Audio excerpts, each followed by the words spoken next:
Malcolm Reed had spent his whole life proving people wrong. It started in grade school, when teachers assumed he wasn't gifted enough for advanced classes. It continued in law school, where professors questioned whether he had the right temperament for litigation, and it followed him into the courtroom, where opposing attorneys underestimated him, until he tore their cases apart with sharp precision. So when he and Vanessa closed on their dream home, a stunning colonial with white columns and a wraparound porch in a picturesque Georgia suburb, Malcolm felt a rare kind of satisfaction.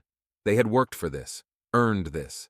And despite the long history of neighborhoods like Sycamore Street being off-limits to families like theirs, Malcolm believed times had changed. At least, he wanted to believe that. The first morning in their new home, Malcolm woke before sunrise. The moving truck had barely finished unloading the night before, and their boxes still sat in cluttered stacks around the house, but he was too restless to sleep. He made a fresh cup of coffee and stepped outside, breathing in the crisp air. That's when he saw him. Across the street, an older white man stood on his porch, arms crossed over his chest. His silver hair was combed back neatly, and even from a distance, Malcolm could see the deep creases in his weathered face. He wasn't just looking at the house, he was looking at Malcolm, studying him. Malcolm lifted a hand in greeting. The man didn't wave back. Instead, he turned and walked inside, letting the screen door slam behind him. Vanessa stepped onto the porch, rubbing the sleep from her eyes. "What are you doing out here?" Malcolm took a slow sip of his coffee, still staring across the street. "Just meeting the neighbors." She followed his gaze, her expression shifting. "Ah, that kind of neighbor? Maybe, maybe not." But deep down, Malcolm already knew the answer. The neighborhood watcher. The man's name was Harold Sinclair. According to Mrs. Delgado, the chatty elderly woman who lived next door, he had been a police captain before retirement. "Served nearly 30 years, she said when she stopped by later that afternoon with a plate of warm cookies. "Good man, but particular." Malcolm arched an eyebrow. "Particular?" She hesitated, glancing toward Harold's house. "Doesn't like change much." Vanessa gave Malcolm a knowing look. They had heard that phrase before. Over the next few days, Malcolm noticed small things. Harold was always watching. Whether Malcolm was pulling into the driveway, unloading groceries, or jogging in the morning, he would find those sharp, pale blue eyes trained on him. Cold, calculating, never smiling. Once Malcolm caught Harold standing by their mailbox, running a hand over it like he was inspecting something. Another time, Vanessa found their trash can knocked over. "Maybe it was an animal," she suggested, though her voice lacked conviction. Malcolm nodded, but didn't believe it. Then came the first real incident. The letter. It was nearly midnight when Malcolm heard something outside, a soft rustling, a shuffling sound against the door. He sat up in bed, listening. Vanessa stirred beside him. "What is it?" Not sure. He slid out of bed, careful not to wake her further, and padded toward the front door. He waited a moment before unlocking it, stepping onto the porch. The street was empty, silent, except for the distant hum of cicadas. Something white caught his eye near his feet, a folded piece of paper. Malcolm picked it up, heart pounding as he unfolded it. The words were written in bold, black ink. "People like you don't belong here." No signature, no return address, just a message. He clenched his jaw, exhaling through his nose before stepping back inside. Vanessa, now fully awake, sat up in bed as he flicked on the light. "What is that?" she asked. Malcolm handed it to her. Her face darkened as she read the words. "This is a threat." "No," Malcolm said, voice low. "It's a warning." Vanessa shook her head. "We need to call someone." "And say what? That someone left an anonymous note?" He let out a humorless chuckle. "No threats, no slurs, just enough to let us know exactly how they feel." "You know who did this?" she pressed. "Of course I do." Malcolm stepped to the window, peering through the blinds. The streetlights cast eerie shadows across the lawns. And there, across the street, Harold Sinclair sat in his rocking chair, staring straight at their house. Rocking, back and forth, unmoving, unblinking. A storm was coming to Sycamore Street, and Malcolm knew it was only just beginning. 2. Malcolm had handled threats before. He had built a career dismantling cases where injustice hid beneath layers of legal jargon. He knew how to spot racism when it wore a badge, when it sat in a courtroom, when it dressed itself in polite smiles and country club handshakes. But there was something different about this. This wasn't the courtroom. This wasn't a case he could argue his way out of. This was his home, and whoever left that note wanted him to know he was being watched. A neighborly warning. The next morning, Malcolm was in the driveway, tightening the lid on the garbage bin when Mrs. Delgado approached, clutching a small basket of lemons. She always had something from her garden to share: basil, tomatoes, homemade salsa. Today, it was lemons. She hesitated before speaking. "Did you sleep all right last night?" Malcolm studied her. There was something nervous in her eyes, like she already knew the answer. "I slept fine," he lied. She glanced toward Harold's house. "I heard some rustling late last night. I wasn't sure, but She stopped, pressing her lips together. Malcolm crossed his arms. "But you what?" She sighed, lowering her voice. "Harold was out late. I saw him walking up and down the sidewalk around midnight. I don't want to assume anything, but I thought you should know." Of course, he had suspected it. But hearing someone else say it made the anger coil tighter in his chest. Malcolm nodded. "Thanks for telling me." Mrs. Delgado placed a hand on his arm. "Be careful, Malcolm. Harold's been here a long time. He thinks this street belongs to him." And now, Malcolm understood. Harold Sinclair wasn't just a bigot. He was a gatekeeper. The first move that afternoon, Malcolm decided he was done playing along. He had spent the morning looking into Harold. The man's name was tied to several complaints from his time as a police captain: excessive force allegations, racial profiling claims. Nothing had ever stuck, of course. Men like Harold always had people covering for them. But Malcolm wasn't just some guy Harold could intimidate. So, when he saw Harold watering his lawn that afternoon, Malcolm made his way over. Harold didn't look up as Malcolm approached. His grip tightened on the hose, but he kept his eyes on the grass. "Morning, Harold," Malcolm said. A pause. Then slowly, Harold turned off the hose. He looked Malcolm up and down, eyes unreadable. "What do you want?" "I got your message." Harold raised an eyebrow. "Message?" Malcolm took a step closer. "Don't play dumb. You don't want me here. You think this neighborhood belongs to you." He tilted his head. "So let's get something straight." Harold smirked, crossing his arms. "Yeah? And what's that?" Malcolm held his gaze. "I'm not going anywhere." For the first time, something flickered in Harold's expression. Maybe it was surprise. Maybe it was anger. Then he smiled. It wasn't friendly. "We'll see about that," Harold murmured. Then he turned and walked inside. The trap. That night, Malcolm couldn't shake the feeling that something was coming. The air felt heavier. The silence in the neighborhood felt unnatural. Even Vanessa sensed it. "We should put up cameras," she said as they got ready for bed. Malcolm nodded. "I'll pick some up tomorrow." But tomorrow was too late. At 2:34 a.m., a loud bang shook the house. Malcolm shot up in bed, heart racing. "What was that?" Vanessa whispered. Another bang. Malcolm grabbed his phone, rushing to the front door. He flung it open and stopped.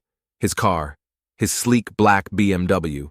The windshield was shattered, the tires slashed, and on the hood in bright red spray paint were two words: "Get out." Malcolm clenched his fists so tightly his nails dug into his palms. His pulse thundered in his ears. Across the street, a porch light flicked on, and there was Harold, standing in the doorway, watching, waiting. Malcolm exhaled slowly. He knew what this was: a provocation, a trap. Harold wanted a reaction, but Malcolm wasn't going to give him one. Not yet. Because now, this was war. 3. Malcolm Reed had been in enough courtrooms to know the difference between fear and control. Fear made people reckless. Control? That was what won cases. That was what built empires. And standing in his driveway at 2:34 a.m., staring at his vandalized car, Malcolm knew one thing. Harold Sinclair wanted him to lose control, but Malcolm was smarter than that.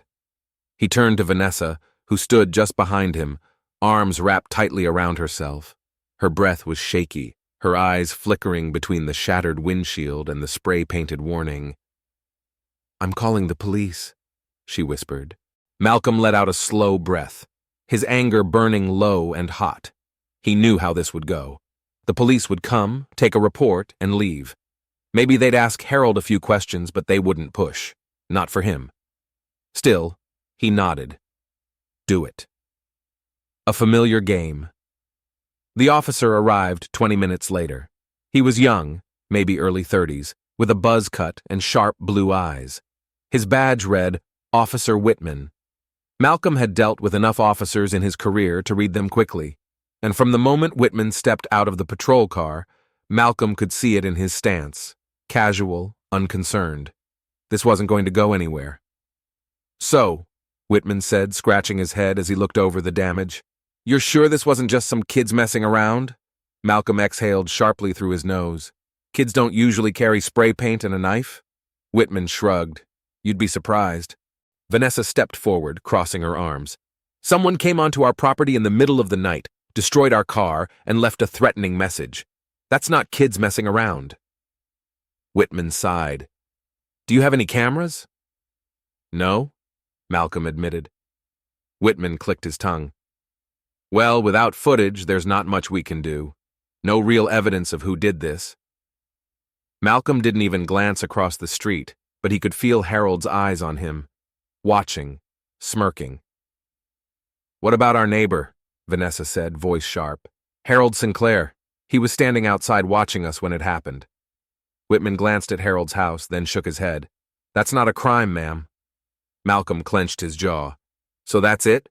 You're just going to take a report and leave?" Whitman gave a slow, lazy nod. "That's it." And just like that, the conversation was over. A line crossed. The next day, Malcolm installed security cameras. Not the cheap kind either. He got the best: motion detection, night vision, cloud storage. If Harold or anyone else stepped onto his property again, Malcolm would have proof. But cameras didn't stop what happened next.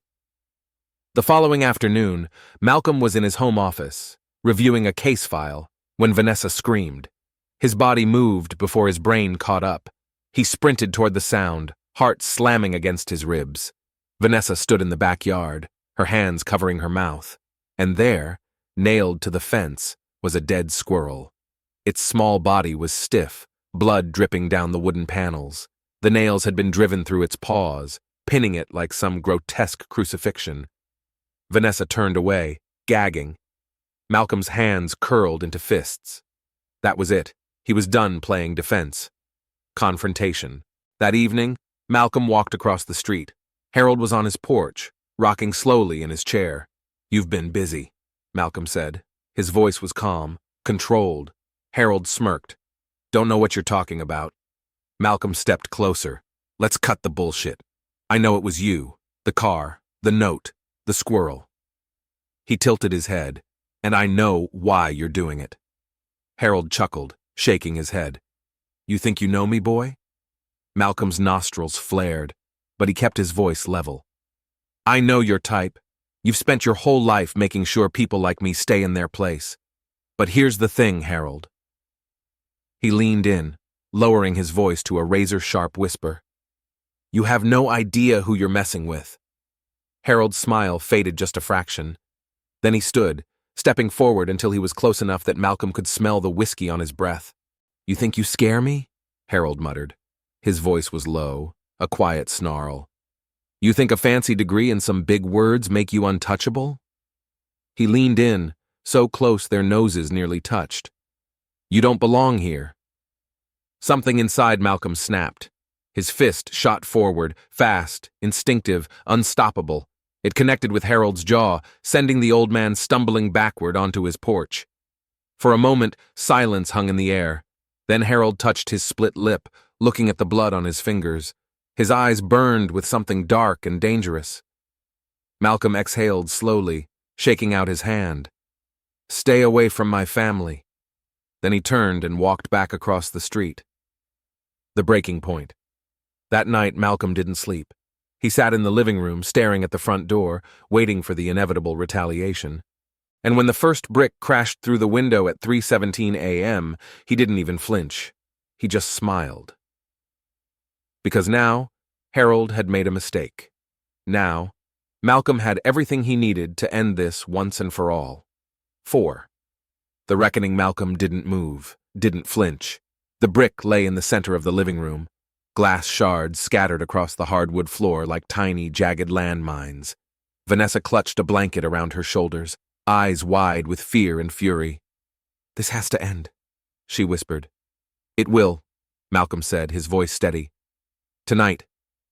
He reached for his phone and pulled up the security feed. There it was, grainy but clear enough. Harold standing just outside the frame, arm mid-swing, caught red-handed.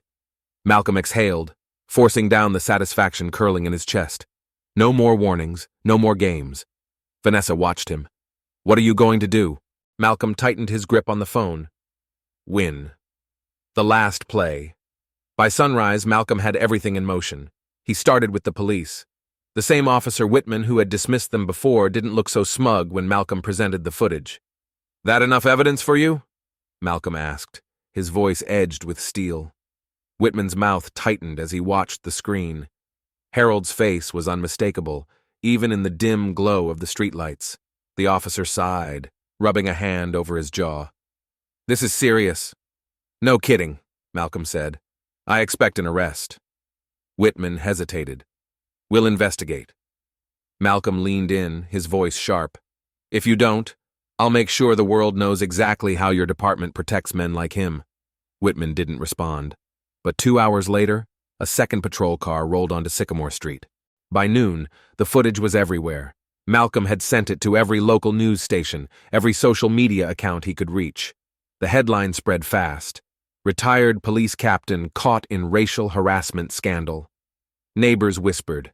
Some feigned surprise. Others didn't bother pretending. Mrs. Delgado left a pie on their porch, a silent offering, her face pinched with guilt. Harold didn't step outside all day, but Malcolm knew he was watching. The fall of a gatekeeper. By the time dusk fell, a moving truck idled in Harold's driveway. Vanessa watched from the window, arms crossed. "Do you think he's actually leaving?" Malcolm nodded. "He doesn't have a choice." Across the street, Harold's front door swung open. For the first time since they'd moved in, he wouldn't meet Malcolm's eyes. His once proud stance had withered, his step sluggish as he loaded the last of his things into the truck. A man who had ruled the street for decades, now reduced to a disgraced figure, shuffling toward irrelevance. Vanessa exhaled. "It's over." Malcolm watched as Harold climbed into the cab. The truck rumbled to life, and for a moment, it seemed like that was the end.